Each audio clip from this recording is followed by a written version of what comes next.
que la. Mari Mari, que mele y mi. ¿Se acuerdan de estas palabras? Siguiendo con lo ya visto sobre kemelen, estar bien, habrán notado que kemelen y kemeleimi son casi iguales. Los verbos en mapuche tienen una raíz que no cambia.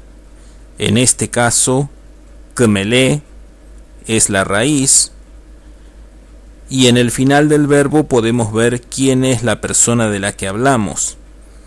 Si termina en n, soy yo. Si termina en imi, sos vos, eres tú. Por ahora, entonces, conocemos solo dos conjugaciones. Para decir que lo hago yo, termina en n. Para decir que lo haces vos, termina en imi. La n final entonces marca que soy yo. Imi, en cambio, al final, marca que sos vos. Escuchen estos verbos con atención. Amutulen, kepale imi, yemen, ilotu imi, yehuekelan.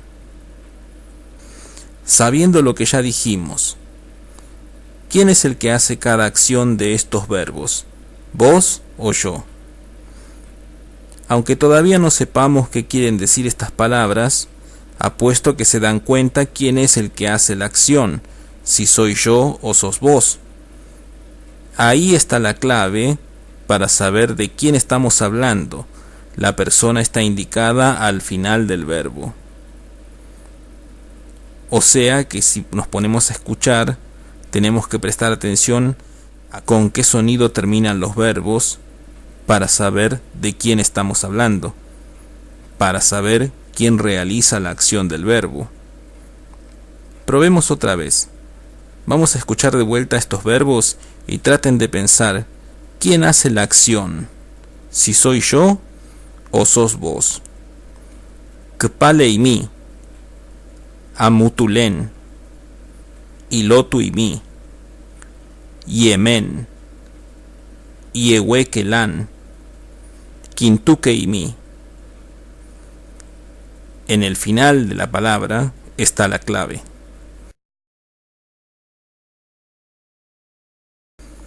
Hay varias formas de escribir nuestro idioma. Yo voy a usar aquí la escritura llamada grafemario ranileo. En esta escritura, lo que en castellano se escribe con CH, se escribe solo con la C. Entonces la palabra gente, che, yo lo voy a escribir así. También la palabra yo, que en mapuche se pronuncia inche, yo la voy a escribir así, inche. Entonces, ya que estamos, puedo dejarles dos palabras más. Inche, yo, e imi, que puede ser tú, vos o usted. Este fue el tercer video. Peu Callal.